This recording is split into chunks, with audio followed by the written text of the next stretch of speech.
एक भिखारी था। वो रोज भीख मांगता और जो भी भीख में पैसे या खाना मिलता तो अपनी झोपड़ी में ले जाता और पत्नी के साथ खाता था। भिखारी की पत्नी बीमार होने की वजह से झोपड़ी में ही रहती थी।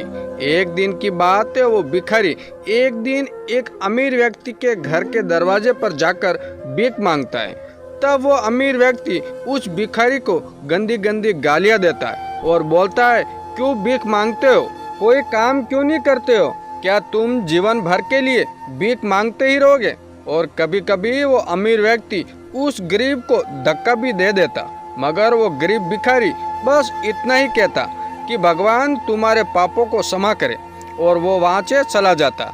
दूसरे दिन भी वो भिखारी उस अमीर व्यक्ति घर पर दरवाजे पर जाकर फिर भीख मांगता है। तब वो अमीर व्यक्ति किसी कारण से गुस्से में था। उसने भिखारी को एक पत्थर मार दिया। वो पत्थर भिखारी के सिर पर लगा, जिसकी वजह से अभी वो भिखारी के सिर से खून बहने लगा। मगर तब भी वो भिखारी इतना ही बोला कि भगवान तुम्हारे पापों को क्षमा करे, और आगे जाने लगा। लेकिन उस व्यक्ति का जब गुस्सा कम हुआ तो वो सोचने लगा कि मैंने उस भिखारी को पत्थर से मारा, फिर भी उसने मुझे कुछ भी ना कहकर मेरे लिए भगवान से दुआ मांगी। मुझे जानना पड़ेगा कि इसके पीछे का राज क्या है। फिर वो अमीर व्यक्ति उस भिखारी के पीछे पीछे चलने लगा। वो भिखारी जहाँ जहाँ जाता वहाँ वहाँ वो अमीर व्यक्ति भी जाने लगा। तब वो अमीर व्यक्ति देखता है कि कोई उस भिखारी को गालियां देता और कुछ लोग उस भिखारी को जलील करते, मगर भिखारी उन सबको इतना ही कहता कि भगवान तुम्हारे पापों को क्षमा करे। धीरे धीरे शाम होने वाली थी और भिखारी अपनी झोपड़ी में वापस लौट रहा था, तो वो अमीर व्यक्ति भी उसके पीछे पीछे जा रहा था। भिखारी ने जैसे ही अपनी झोपड़ी में प्रवेश किया तो उसके बीमार पत्नी उठ खड़ी हुई, भीख का कटोरा देखने लगी तो उस कटोरे में केवल एक ही रोटी थी।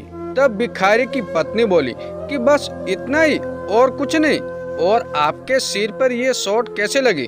तब वो भिखारी बोला कि आज के लिए तो इतना ही, सबने मुझे जलील किया, गालियां दी और पत्थर भी मारे, जिसकी वजह से ये चोट है। ये सब आपने ही पापों का कर्म है। क्या तुम्हें याद है कि कुछ साल पहले हम कितने अमीर हुआ करते थे, हमारे पास सब कुछ होने के बाद भी हमने कभी दान नहीं किया। क्या तुम्हें याद है वो अंधा भिखारी जिसका मजाक हम उड़ाते थे और रोटी की जगह कागज के टुकड़े रख देते थे, और कभी कभी हम उसको मारते भी थे। एक बार तो मैंने उसके भीख मांगने के कटोरों को भी फेंक दिया था।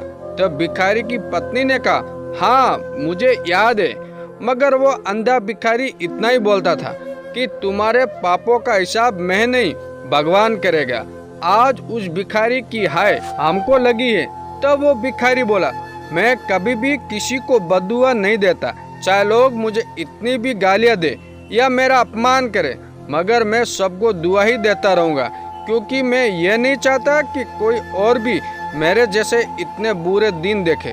मेरे साथ गलत करने वालों को मैं हमेशा दुआ ही देता हूँ, क्योंकि उनको ये मालूम नहीं होता कि वो पाप कर रहे हैं। जैसे हमने भुगती ये कोई और ना भुगते, इसलिए मैं हमेशा दुआ ही मांगता हूँ। ये बातें वो अमीर व्यक्ति सुन रहा था। उसे अब सारी बातें समझ में आ गई। दूसरी ओर उस भिखारी और उसकी पत्नी ने जो भी भीख मिली थी वो खाकर सो गए। अगले दिन वो भिखारी उस अमीर व्यक्ति के घर के दरवाजे पर जाकर भीख मांगने लगता है। तब उस अमीर व्यक्ति ने भिखारी को बहुत सारी रोटियां दी और मुस्कुराते हुए कहा कि माफ करना बाबा, मुझसे बहुत बड़ी गलती हो गई है। तब भिखारी ने कहा कि भगवान तुम्हारा भला करे, और वो अपने रास्ते पर चला गया। दोस्तों, ये कहानी आपको कैसी लगी और इन कहानी से आपको क्या सीख मिलती है, हमें कमेंट करके ज़रूर बताएं, और चैनल पर नए हो तो चैनल को सब्सक्राइब जरूर कीजिए।